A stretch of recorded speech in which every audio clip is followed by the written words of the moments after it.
You were like, you trying to put jazz and everything.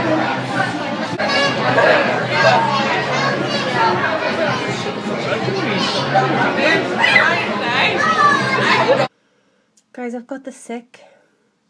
I don't know if you can hear, but basically when I breathe in, it's like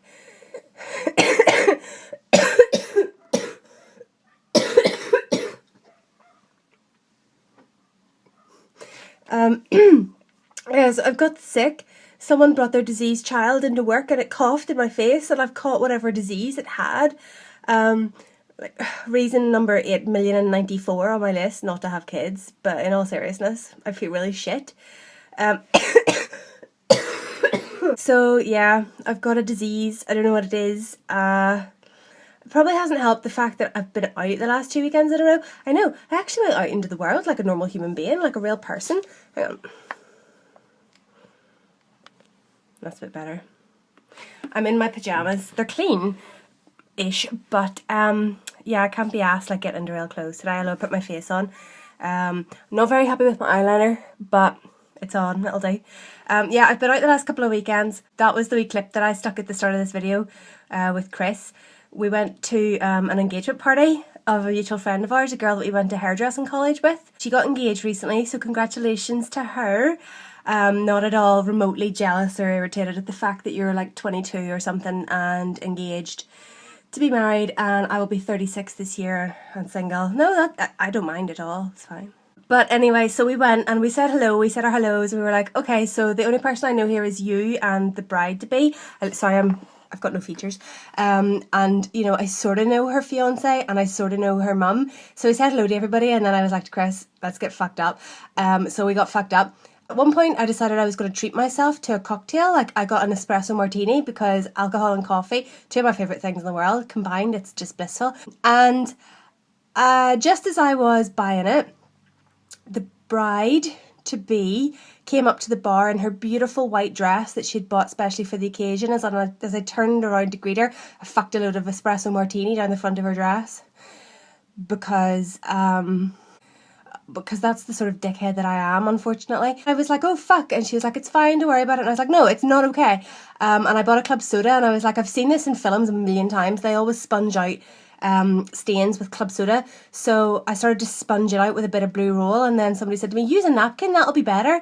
So I was like, yeah, alright, because I was half cut at this point anyway. I was like, oh yeah, I'll use a napkin. Still have no features. I'll use a napkin. But the napkins were black, and as I started to sponge it onto the front of her dress, the black colouring in the napkin started to stay in the front of her dress.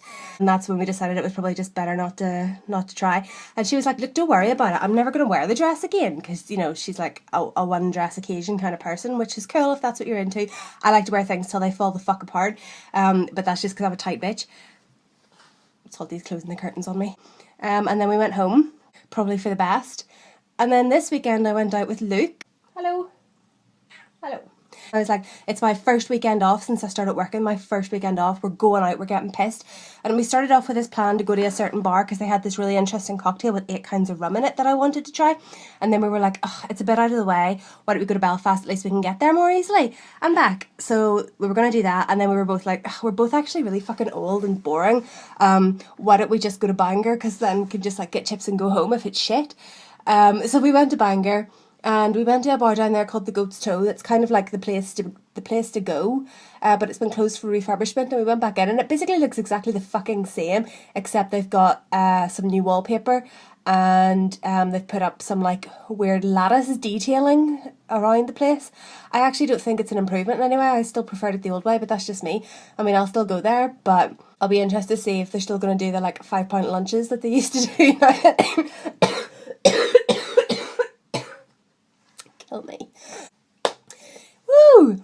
Now that they've got the new decor, I'll be interested to see what their prices are like. So we went there, we had a drink there, and as we were standing at the bar waiting to get served, I could see that some of the waiters and waitresses were kind of having an argument, or serving staff, whatever they're called. They were kind of having an argument about a cocktail. And I earwigged in because I'm a nosy bitch. And basically what had happened was someone had ordered this cocktail, but something had got lost in translation along the way, and either the bar person had picked them up wrong and made the wrong thing, or the person had thought they were ordering something else and it wasn't what they thought and all this kind of stuff. So basically they didn't want this cocktail, and the cocktails are like £8, and they were like arguing, like, well, who took the order? It wasn't me. And I was like, what is it? It's bright green. So I was instantly drawn to it. I was like, what is it? And she was like, oh, it's watermelon and pistachio. And I was like, ding ding, winner. I'll fucking pay for it. You guys stop arguing. I'll drink the drink. They get the different drink. Everybody's happy. It's bright fucking green. You've said all the magic ingredients. What could possibly go wrong? So they were all really pleased. They were like, oh, fuck yeah, all right. That saves us any hassle. So I paid for it. I drank it. It was fucking delish. I will be going back to get another one when I'm less diseased. So we had that. And then I also had a pint of Magners, and Luke had a pint of some beer of some kind. Beck's, I think. And we went upstairs to the beer garden to drink it. And I think I got like a third of the way through my pint, and he had finished his, and we were like, oh my god, it's fucking shit here.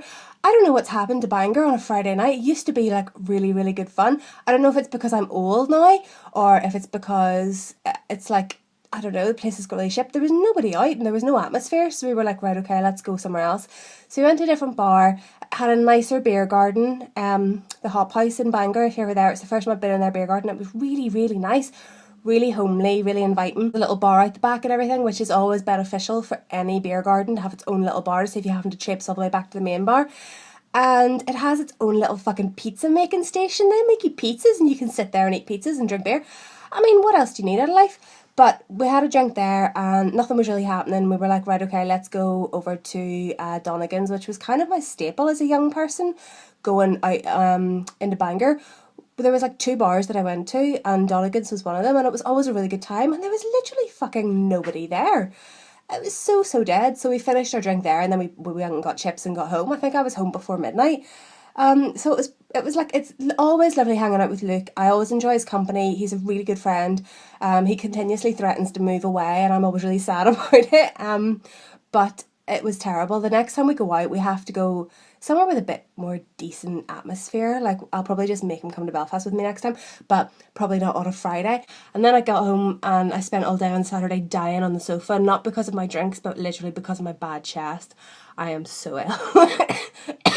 So in other news, that vote that we did in Northern Ireland, kind of had some really good results from that. The DUP, which is that weird religious political party that we all despise, except for the, you know, the people that vote for them, they lost like 10 seats. Haha. And what that means is that they have now not got, my neighbour's looking at me funny from across the way, they have now not got enough seats to use the petition of concern, because I think you need like 30 votes minimum to bring it to motion, which they've been using consistently for years to ban gay marriage and many other things. So I think that it's a good step forward for Northern Ireland. I think that it's a good step forward for equal rights for the LGBTQ plus community in Northern Ireland. We're not there yet, but it's a good step forward. Go us. Very proud of you all. Well done to everyone who voted, even the people that voted for the DUP. You know, if you believe in it, that's okay. Just because I don't believe in it doesn't mean that I don't respect the fact that you got off your ass and went out and voted. Totally okay with that. But, you know, nah, you lose. Kidding. In other news, Buffy the Vampire Slayer is 20. Like, this week. Fucking 20? What the shit? I mean, because I'm not 20 years older. That didn't happen. And I just got a message through from my friend Sarah. She's like, do you fancy going to Wednesday 13 in June? Fucking yes, I do. Oh my god. Speaking of 20 years ago, there's nothing I love more than putting on all my goth clothes and going to a fucking gig and slamming myself around as though I was a teenager and then dying the next day. I'll probably only have like one cider and I'll still probably feel really shit, but I'm going, yes. So yeah, Buffy's 20. Anybody who grew up watching Buffy, I mean, people watch it nowadays still, and they like it, but anybody who grew up watching it was so important to young people at the time. You know, it showed so many different things. I mean, Joss Whedon's just a genius anyway, but he completely stood the genre on its head by having the thin white blonde be the last person to die. She was strong and she looked after herself and she kicked ass and she had gay friends, and you know, there was so much that was good about it. There was still a few things that I think weren't so good about it. I don't think there was enough racial equality representation in it. But, you know, you've got to start somewhere, and Buffy did some amazing things. and it's 20 years old, and I feel really sad because, you know, I'm fucking old now, and it upsets me. And I still really love going back and watching all the episodes of Buffy. I mean, the episode where Tara's family come to town and they threaten to take her away because they say she's going to turn into a demon on her 18th birthday or something like that, but she doesn't turn into a demon. It's just a family legend to keep the women in line. And then they all stand up for her. Oh my god, I think it's called The Birthday. Still one of the best episodes ever. And the whole thing with Joyce in season 5, I really cagey about what I'm going to say in case there's people out there that haven't watched it that want to watch it, but if you're my age, you've probably watched it. But like, oh, that still kills me. I still cry like a bitch every time I see that. Oh, so good. I also went to see Logan this week. Oh my god. I don't even have the words for how much I fucking loved it. I mean, it took my breath away. This is the Logan movie we have all been waiting for. Part of me is kind of sad that like the other ones weren't as good as this, because he's never going to do another one, he says. And, you know,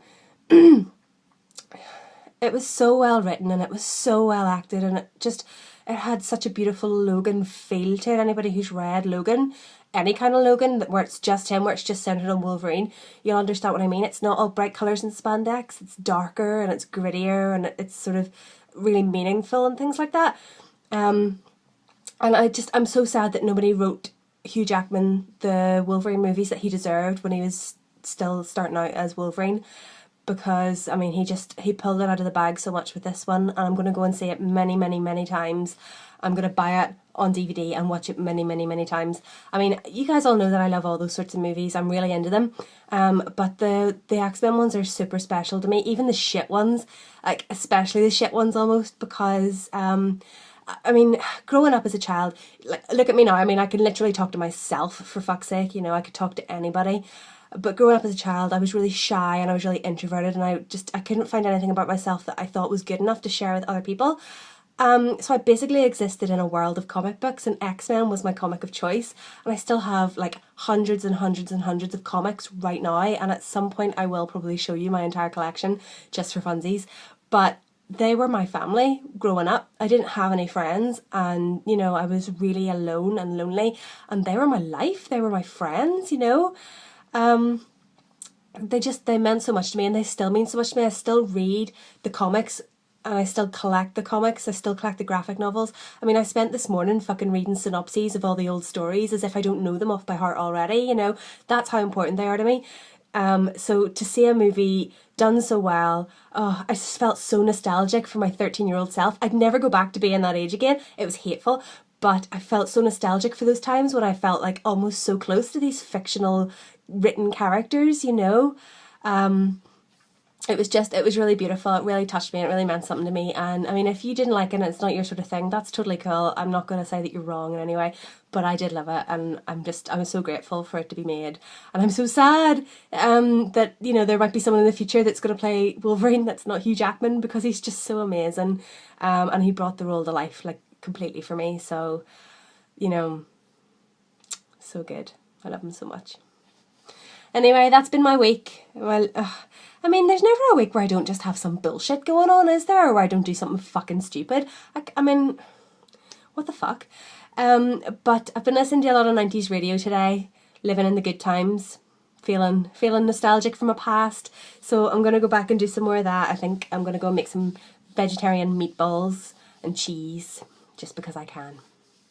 Anyway, so love you guys. Hopefully talk to you soon. Sorry I'm so sick and coughy in this video. I hope I haven't grossed you out too much. Bye!